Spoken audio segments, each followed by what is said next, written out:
MotoGP bikes are already some of the most violent, physics-defying machines ever built. They accelerate from 0 to 100 quicker than a Formula One car, lean at impossible 64-degree angles with the rider's elbow literally scraping the tarmac, and brake so hard the rear wheel completely leaves the ground at 200 miles per hour. And that's with a rulebook designed specifically to keep them on two wheels. So, what would happen tomorrow if the FIM announced something slightly terrifying? There are no rules anymore. No engine displacement limits, no aerodynamic restrictions, no minimum weight requirements, no fuel tank limits, no spec electronics, and absolutely no concern for human joints.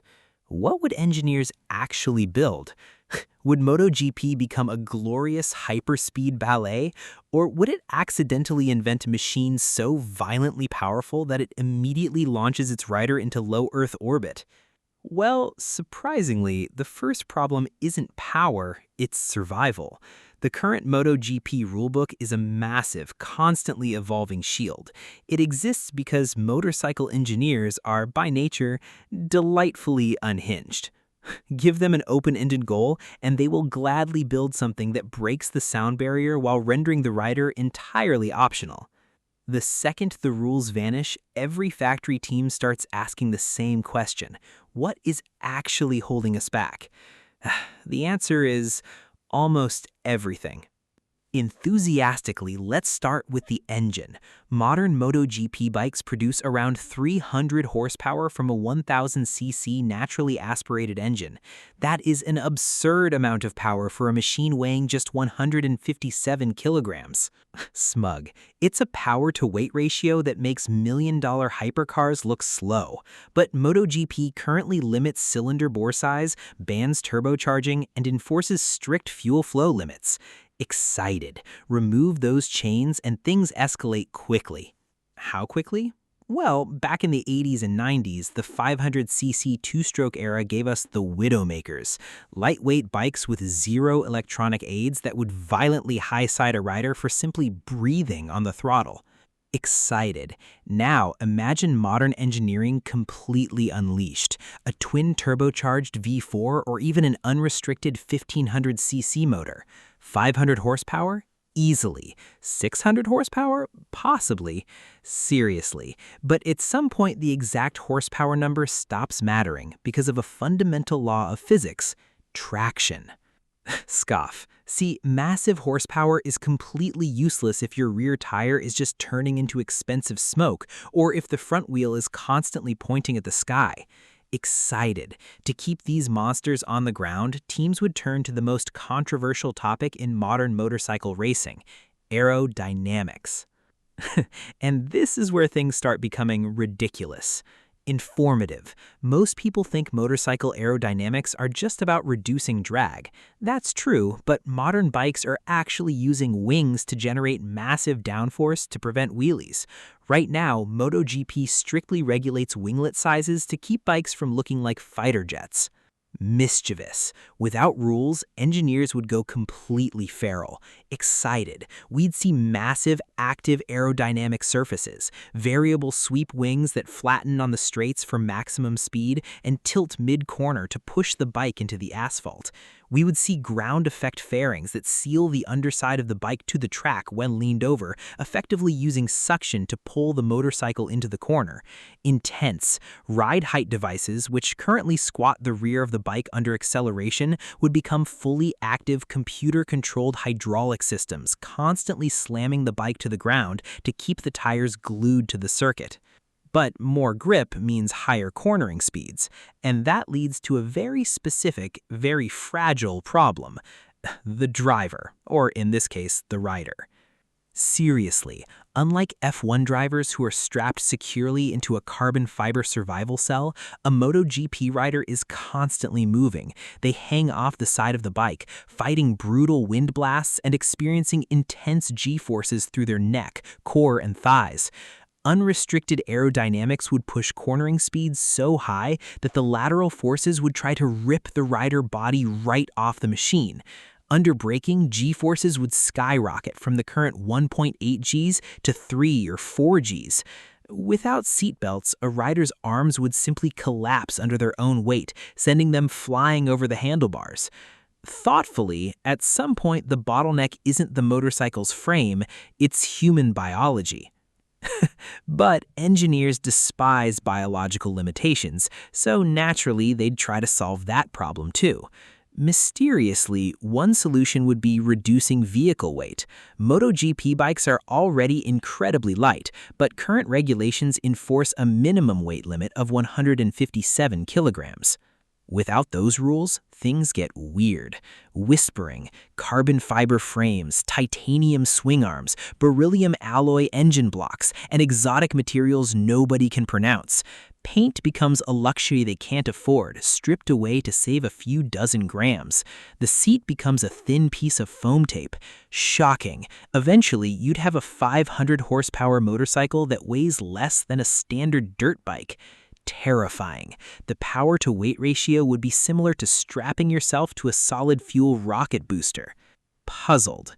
Then there's the physical layout. Why limit the bike to 2 wheels?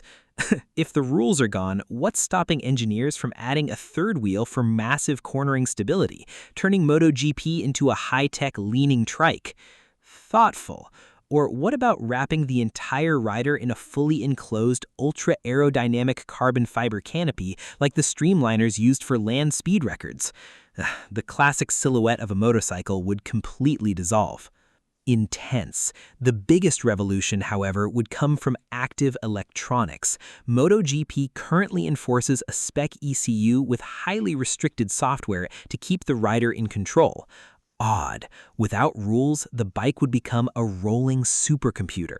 Active traction control that predicts slides millisecond by millisecond, automated wheelie control, active suspension adjusting to every bump on the track in real time, and gyroscopic self-balancing systems. Flatly, the computer would analyze lean angles, grip levels, and throttle inputs, overriding the rider's mistakes completely. The bike would effectively ride itself. Ominously. And that leads to the most logical yet devastating question. Confused. If the computer is doing all the work, why keep the human on the bike? Scoff. Humans are heavy. They need safety leathers, heavy helmets, airbag vests, and wind protection. Sarcastically, they complain when they crash, and they physically break. Excited. Remove the human and suddenly engineers gain enormous freedom. The seat disappears, the handlebars shrink, the foot pegs are gone, and the massive safety clearances vanish. Intense. The bike can become an incredibly low, ultra-sleek, self-balancing, aerodynamic missile. It would steer, accelerate, and brake with absolute mathematical perfection, completely unburdened by the fear of death. Amusedly, let's assume we keep the riders anyway, just for the spectacle. Curiously, how fast could these unrestricted monsters go?